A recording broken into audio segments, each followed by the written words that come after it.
Okey, Assalamualaikum warahmatullahi wabarakatuh. Sebelum kami pergi kepada perbincangan, saya ingin menerangkan sedikit sinopsis tentang kitab yang kami pilih. Kitab Fathul Al-Jawad Bisyarah Al-Irsyad merupakan salah satu kitab-kitab fiqh karya Al-Syekh Ibnu Hajar Al-Haytami yang terkenal. Okey, kitab Fathul Jawad adalah kitab ringkasan Al-Imdad Bisyarah Al-Irsyad yang mana merupakan karya beliau. Okey, kedua-dua kitab ini merupakan huraian syarah kepada kitab Al-Irsyad karya Al-Imam bin Abi Bakar Ibnu Al-Mukri Al-Yamani. Okey, Fathul Al-Jawad ala Syarah Al-Irsyad merupakan sebuah penulisan fiqh yang dikarang dengan susunan topik yang baik dan menarik di Yaman. Kitab ni mendapat sambutan baik di Yaman. Okey, kitab ni telah diterbit oleh Adar Al-Birut dan dikarang pada tahun 2005. Okey, kitab ini mempunyai 1648 halaman dan dikarang oleh yang saya dah sebut tadi, oleh Adar Al-Kitab Al-Imiyah Birut. Okey, terdapat dua hasyiah bagi kitab ini. Okey, yang pertamanya hasyiah yang dilakukan oleh Ibnu Hajar Al-Haytami sendiri. Okey, dan yang keduanya pula ialah Al-Alamah Al-Uqaybi Al-Yamani Al-Imam Abdullah bin Kushairi. Okey, mereka telah mencuba melakukan ringkasan terhadap kitab ini, tetapi beliau tidak dapat menyelesaikan usaha untuk melakukan ringkasan itulah. Okey, kitab Fathul Al-Jawad ala Syarah Al-Irsyad ini berada di tangga yang kedua selepas kitab Tuffah Al-Muhtaj Bisyarah Al-Minhaj untuk dimuktamadkan pandangan-pandangan di dalam kitab tersebut jika berlaku pencanggahan pandangan beliau dalam karangan-karangan fiqhnya. Jadi di sini saya nak menerangkan tentang sedikit biografi pengarang kitab yang pertama, kitab Fathul Al-Jawad Bisyarah Al-Irsyad. Kitab ni dia telah dikarang oleh Ibnu Hajar Al-Haytami, Ahmad bin Muhammad bin Ali bin Hajar Al-Haytami Al-Sa'adi Al-Ansari, Shihab ad-Din Syekh Islam Abu Al-Abbas. Beliau ni telah dilahirkan pada Hijrah 909. Tapi ada juga yang mengatakan beliau ni lahir pada Hijrah 911. Okey, beliau dilahirkan di wilayah Abi Al-Haytim dari wilayah barat Mesir. Ayah beliau telah meninggal dunia ketika dia masih muda lagi. Okey, Asyam Al-Shinawi memindahkan dia daripada wilayah Abi Al-Haytham ke Kuil Ahmad Al-Badawi. Dia telah menuntut ilmu di sana. Beliau adalah seorang penghafaz Al-Quran sejak daripada dia kecil lagi.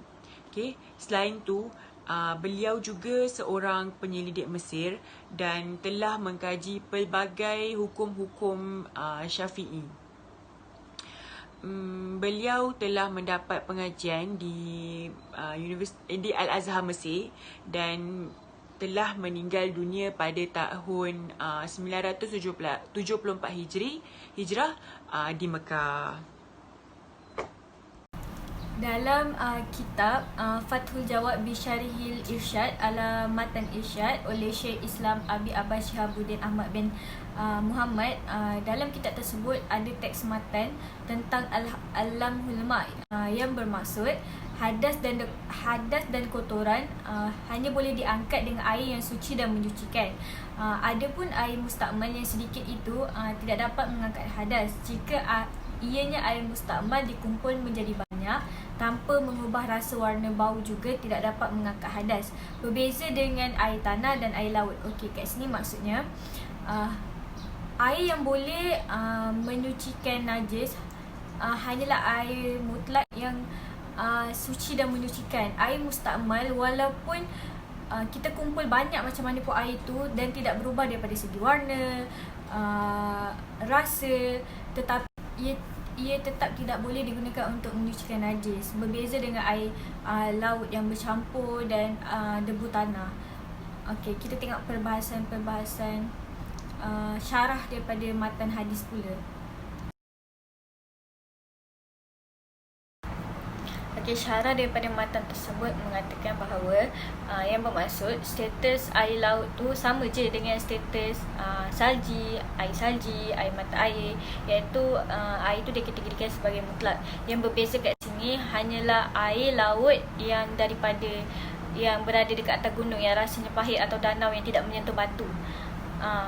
Maka yang memberi kesan perubahan terhadap air yang mana ia tidak terletak di dalam air atau di jalannya, dan walaupun dituangkan air seperti garam laut kat dalam air, kemudian air itu berubah dengan benda yang larut, sama ada air itu berubah atau tidak berubah, sikit atau banyak, dia tidak mengapa kerana ia masih dikategorikan sebagai air yang suci dan menyucikan. Sekiranya dia meragui perubahan itu terlampau banyak, maka itu mudah, kecuali kelimpahan itu dapat diketahui. Maksudnya banyak mana perubahan itu berlaku. Dan jika dia mengesyaki kehilangan perubahan itu atau tentang sesuatu yang berdekatan atau bercampur, maka ia seperti air yang bercampur. Banyak mana perubahan itu berlaku. Dan jika dia mengesyaki kehilangan perubahan itu atau tentang sesuatu yang berdekatan atau bercampur, maka ia seperti air yang berdekatan, bukan bercampur. Bismillahirrahmanirrahim. Assalamualaikum warahmatullahi wabarakatuh. Nama saya Wan Farah Najwa binti Wan Muhammad Saupi, nombor matrik 054666, akan membentangkan slide seterusnya, iaitu Kitab Al-Fiqh Al-Mazahid Al-Khamsah jilid 1 ini menjelaskan tentang 5 pandangan mazhab tentang hukum fiqh, iaitu mazhab Syafi'i, mazhab Hanafi, Maliki, Hambali dan mazhab dan Ja'fari. Kitab ini ditulis oleh Muhammad Jawad Mughniyah. Kitab ini diterbitkan pada tahun 1429 Hijriah sehingga tahun 2008. Kitab ini diterbitkan oleh Dar At-Tiyar Al-Jadid Dar Al-Jawab. Kitab ini mempunyai 433 halaman. Antara isi kandungan kitab ini berkaitan dengan bab fiqh, iaitu bab taharah, bab wuduk, sembelihan dan sebagainya. Sekian, terima kasih. Syekh Muhammad Jawad bin Mahmud bin Muhammad bin Mahdi bin Muhammad bin Ali bin Hasan bin Husin bin Mahmud bin Muhammad bin Ali Al-Mughniyah Al-Amili adalah salah seorang ulama Lubnan yang paling terkenal. Beliau dilahirkan pada tahun 1322 Hijrah bersamaan tahun 1904 Masihi di desa Tirdaba dari Jabal Amir. Beliau belajar di Tirdaba pada rujukannya Syekh Husin Mughniyah. Kemudian beliau pergi ke Najaf dan di sana beliau menamatkan pelajarannya. Kemudian balik semula ke Jabal Amil dan Persatuan Ulama Antarabangsa melantik beliau menjadi imam kota menggantikan abang beliau, iaitu ulama Syekh Abdul Karim Mughniyah. Kemudian beliau dilantik sebagai hakim syariah di Beirut dan kemudian menjadi penasihat Mahkamah Agung Syariah dan pemangku presiden hingga beliau bersara.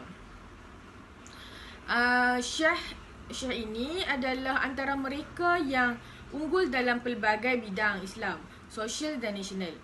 Beliau banyak mengeluarkan idea tentang khususnya kepada generasi muda di sekolah, universiti dan kehidupan awam.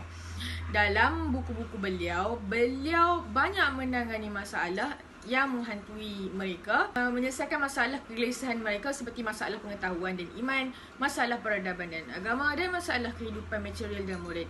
Dan beliau sering menghabiskan masanya di perpustakaan selama 14 hingga 18 jam, tidak kira siang atau malam.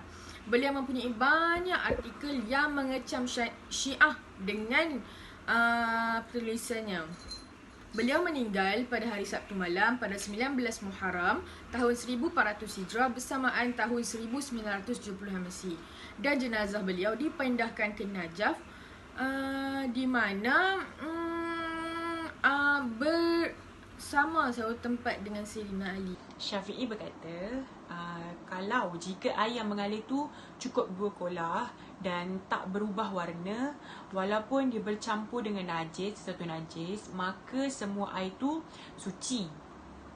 Tapi jika air yang mengalir tu tak sampai 2 kolah, maka yang mengalir dengan najis tu hukum dia adalah najis.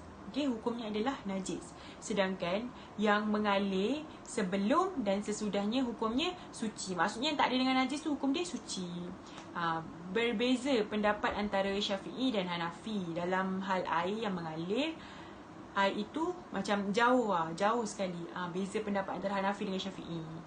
Hanafi berpendapat bahawa mengalir itu walaupun sedikit ada sebab yang menjadikannya suci. Seperti contoh, yakni sebuah benjana yang berisi air bersih dan benjana lain yang berisi air kotor. Maka keduanya menjadi suci jika dicampur dengan jalan dialirkan. Maksud Hanafi di sini ialah satu bekas ada air, satu lagi bekas air kotor. Kalau nak jadikan dia suci, just campur ke dalam air yang mengalir, maka dua-dua bekas itu akan menjadi suci. Namun Syafi'i berkata, tidak memperlihatkan jalan bercampurannya tapi menekankan jumlahnya. Menurut Syafi'i, sekalipun sungai yang besar, bahagian air yang mengalir bersama najis tetap najis hukumnya. Okey, baiklah. Seterusnya, saya ingin menerangkan tentang pendapat Hambali.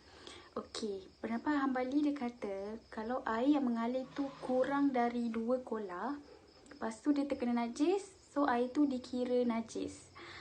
Sama ada air tu dari air yang memancar ataupun tidak memancar. Tapi kalau air yang mengalir tu cukup 2 kolah, lepas tu dia terkena najis, so air tu tak dikira najis. Sebab apa? Sebab Hambali dia ambil hukum air yang mengalir cukup 2 kolah tu seperti hukum air yang banyak. Okey, pendapat Hambali ni sama sikit dengan pendapat Hanafi. Hanafi pun berpendapat macam tu. Okey, seterusnya ialah pendapat dari Maliki. Okey, pendapat dari Maliki ni, dia cakap, kalaulah air tu sikit, lepas tu dia mengalir dan air tu tenang. Lepas tu dia terkena najis and dia tak berubah, so dia tak jadi najis. Kalaulah air yang sikit tu dia dah terkena najis, lepas tu dia berubah, barulah dikira najis. Maliki berpendapat macam tu. Selagi air tu tak berubah, so dia tetap suci, bersih dan tidak najis.